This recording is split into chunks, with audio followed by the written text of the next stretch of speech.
Hey guys, it's your girl Kizzy Rock. Happy Monday to you all. I hope you guys had a great weekend. This weekend I just I was just laying like a gator. Like, I just chilled. I didn't do anything this weekend. Like, seriously. So I just got finished with a young lady who's in my group. I just got finished coaching her and mentoring her, and I figured I would piggyback off of this topic because this is one that I get a lot of emails about, and that is your isolation season.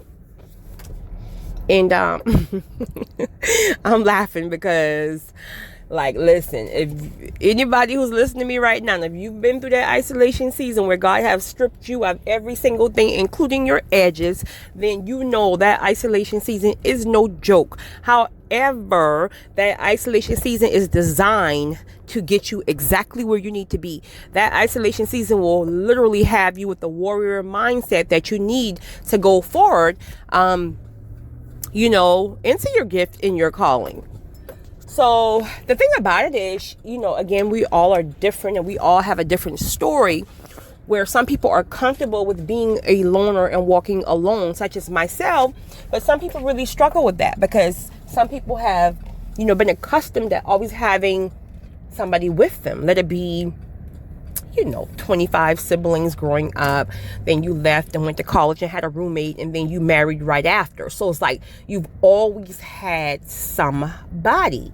So now that you're going through a divorce, now that you're going through a breakup, you're struggling. Actually, that's where she is, but she's struggling because I can't find a parking space, because she's not used to being alone, right?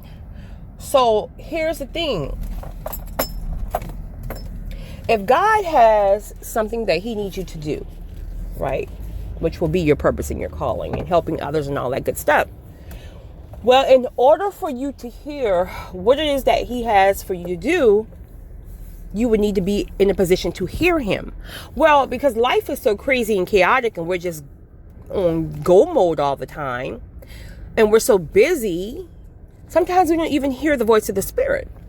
And so many times God gives us signs, right, and tell us to slow down and slow our butt down, especially when he's really trying to get our attention.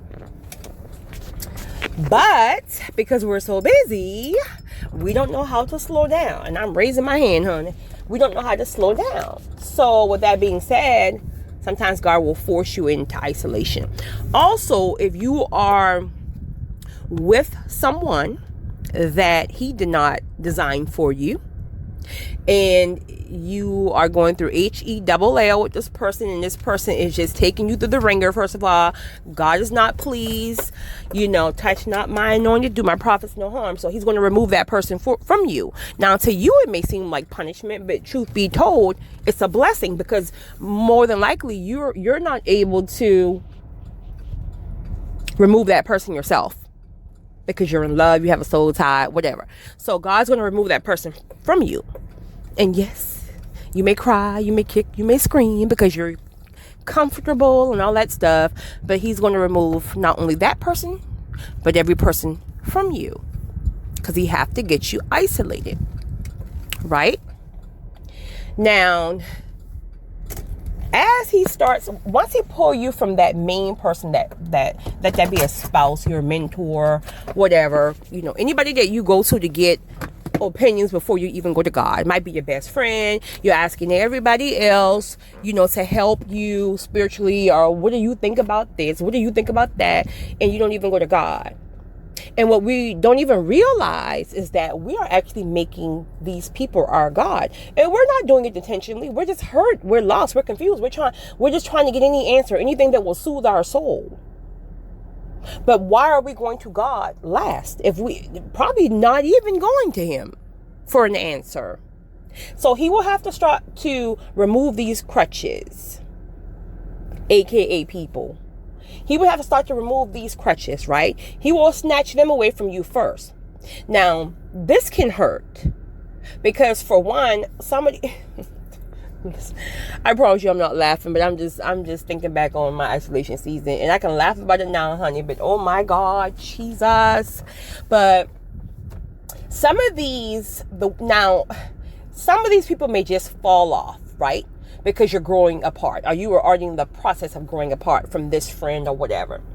Some of these individuals, he will allow some type of strife to happen, some type of disagreement, and before you know it, and you look around, you be like, what is wrong with me? Like, nobody likes me anymore. I don't like them. And that will even be your family included, because remember, the whole idea is to get you isolated. That means from everybody. He needs you naked. He needs you raw. He needs you down to the bare minimum. And like I'm telling you, he's snatching jobs. He's snatching people. He's snatching money. Like, listen, nothing. You will have nothing. And it will be the most difficult time. And you guys know I always talk about the isolation season. But what I really don't, I do talk about this a lot. So in addition, again, to being stripped, please understand that on the other side of that is your breakthrough. And this breakthrough will be larger than any breakthrough you ever had before. Because now he stripped you. He's cleaned you up. He's prepared you. He's removed people out of the way who he doesn't want to go forward with you. Some of these people may come back after your isolation season. Most won't, but some will come back. And because you're isolated, you can now hear him clearly. This is when most people understand and find out what their purpose is, because now you can really hear God. And because you're stripped of everything, including money, and like you really can't do like the regular things that you may do, like travel and go out to eat and just stay busy in movies and this and that and date night, because your mind is quiet, your soul is quiet, you can now be able to receive and be receptive to what it is that he's telling you. And you may not be just what's the word I'm looking for? It's not like you're just going to just sit still and be like, okay, God, you're stripping everything. Okay, I'm fine with it. What do you want to tell me? You're going to be fighting against it. You're going to be fighting left to right against it, because who wants to be stripped? So you're going to be fighting against it. But what's going to happen is you're going to fight so much to the point that you tire yourself out, and you're going to realize, like, okay, no matter how I've been fighting for 2 years, trying to make this work, trying to make this door open that he shut, trying to go back to this person that he took away. Like, you're going to get so tired that you finally just give up and say, okay, God, I don't know what else to do. I have nothing else to do. What do you want me to do? Please help me. Sorry, guys. I'm sorry. Like, what do you want me to do? And finally he's going to be like, okay, so you're ready to down here? This is what I need you to do. I stripped you because you were going on the wrong path. I didn't want you in that career path. I stripped you because you had all the wrong people around you. I stripped you because the person you were dating or married to was draining your soul. I didn't choose that person. You chose that person. I stripped you because I need you to hear me carefully on the next direction. And so that's where you develop that warrior mindset. That's when you come out of that season, and it will literally be a shift overnight. Literally, it will be a shift overnight. And then you wake up one day, and boom, your breakthrough is here. And now anything that you want to do, you can now accomplish. Because guess what? You learn to walk alone. Guess what? You now learn to go to God for your answers and not rely on people. Guess what? You have developed a fearlessness to you, because during that isolation season, you had to do some things that you were fearful. He done stripped you of pride, all that stuff. So when you come out of it, that's why you will be able to take on any assignment, any gift, any purpose. Will it be easy? No, but you will have a whole different mindset to take it on. That's when you will be able to go and help people. Like most people that you see, let it be a pastor, let it be just a speaker, anybody who you know that help people, most times, if not all, they've been through it themselves. That's why they can help you. And that's why God needs you to go and help people, because you got some people who sit on their gift, who sit on their testimony, and you don't realize, like, other people's lives are depending on your testimony. So yes, you may be shy. Yes, you may be, but it's not about you. So you got to push past that fearlessness.